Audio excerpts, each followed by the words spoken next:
Parthiban Kanavu. English translation by Anand Kannan. Narrated by Sujatha Anand. Book 3, Chapter 1. The Gem Merchant. The boat with its white sails, cruising in the deep blue sea, resembled a swan. It was cruising west in the calm ocean. It was just before dawn. Mother Nature, in anticipation of sun's radiant entry, was decorating the eastern sky with spectacular patterns. The travelers on board appeared to be merchants. They seemed anxious about something. They had their bundled wares ready for arrival. Some of them walked up to the deck and started looking eagerly to the west. Among those on the deck was a young trader. He must have been about 20 or 21. His clothes and the bundles nearby suggested he was a trader, but his bearing suggested he was royalty. If he had indeed been a trader, he could not have been a normal one. He must be one of those wealthy traders who deal in precious gems. The others on deck looked at him frequently. Their body language was deferential. There was also a note of worry as they looked at him. The young trader did not look at them. He seemed to have eyes only for the western horizon. His face was eager and somewhat agitated. Why might that be the cause? Might he be looking forward to his return to his motherland? That must indeed be the case, judging from his reaction when land appeared as a thin green line at the horizon. His face lit up and blossomed as lotus does at sunrise. The trader stood still as the thin green line transformed into trees, hillocks, and temples. His excitement seemed to increase many-fold. Meanwhile, the sun rose, starting his daily traversal and lighting up the eastern sky. The young trader turned around. Those on board had been looking at him with rapt attention. They approached him deferentially. "Do you remember my instructions?" asked the young man. "Yes, Your Majesty," began one of the men and stopped himself. "Is this how you carry out my orders?" asked the young man, sounding upset. "I beg your pardon, my lord." "Will you keep the instructions in mind?" "We will, your lord." "While we are in the motherland, I don't want any of you to attempt to contact me. If we accidentally run into each other, don't acknowledge that you know me." "We remember, Your Majesty."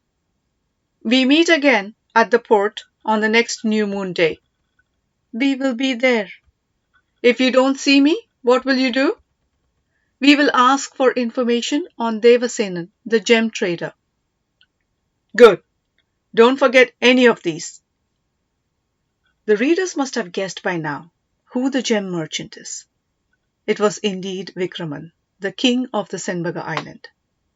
It had been 3 years since the incidents described in the last chapter took place. The Senbaga island had experienced an all-round growth in those years. After Vikraman's arrival, there was exactly one attack on the island. After hearing what happened to the attackers, no one dared attempt a raid on the island again. In fact, Senbaga Island went on successful campaigns to other islands and unfurled the tiger flag in those islands. Vikraman's fame spread far and wide. Tribes in adjoining regions seeking security and good governance asked to be annexed to Vikraman's kingdom. In these 3 years, Vikraman did not forget his mother or country, nor could he forget the radiant face of the young woman he encountered in the Pallava capital.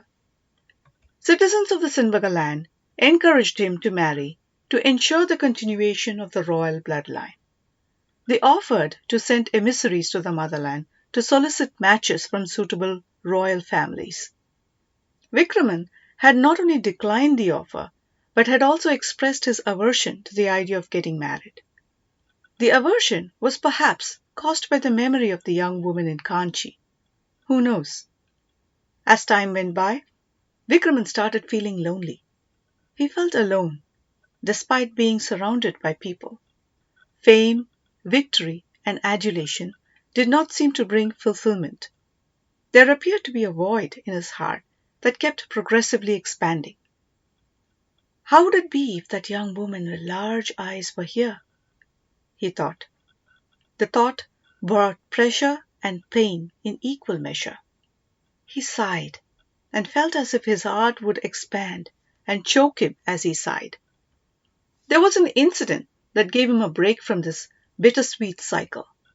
He dreamt of his mother. In the dream, she wore no adornments worthy of royalty. She wore white clothes, holy ash, and prayer beads, and was chanting the name of Lord Shiva. She looked at him fondly and bade him farewell. Vikraman did not understand. He said, "But we only just got reunited. Where do you want to go?" She did not reply to his question. "My child, I came to see you because I need you to fulfill a promise I have made." "What promise? And to whom?" "I need you to marry Kundavi, the emperor's daughter." "Mother, what are you saying? What do I have to do with the emperor's daughter? And whom did you make such a strange promise to?" "My child, I promised so to the sage. Just as Rama helped his father redeem the pledge he had made, I need you to help me keep my word," said Arulmozhi and blessed Vikraman by touching his head. Vikraman woke up and was relieved that it was just a dream. What a strange dream! Why would mother ask me to marry the emperor's daughter, after all that had transpired? And why would she make such a pledge to the sage? This strange dream gave Vikraman a respite from the memory of the Kanchi girl. He wanted to see his mother. He wondered how she was and how she might be missing him. He also wanted to see his country. He started planning a trip to the Choya country. He planned to get his ancestral sword and the palm scroll that his father left him. He wanted to get his mother along when he returned. He told his ministers of his plan. They tried to dissuade him, but could not. He had also said, "Who knows? I might bring you a queen when I return." He had said it playfully, but it seemed to have pleased them. They arranged a ship, a crew, a few real merchants from the Senbaga island, and a bodyguard who would be disguised as a trader too. They debated which port they should dock at. Vikraman's real destination was Urayur, so most of the advisers felt he should arrive at Nagapattinam. Vikraman insisted on arriving at Mamalapuram. He had wanted to see the wonderful temples and sculptures of Mamalapuram. He had regretted missing that opportunity when he was deported via Mamalapuram. He wanted to have another chance to fulfill his wishes. He had another motive. He had plans to entice a few sculptors and artists to return to Senbaga Island with him. He wanted to convert Senbaga Island into a wonderland of arts. Where else could he find the right talent for that purpose?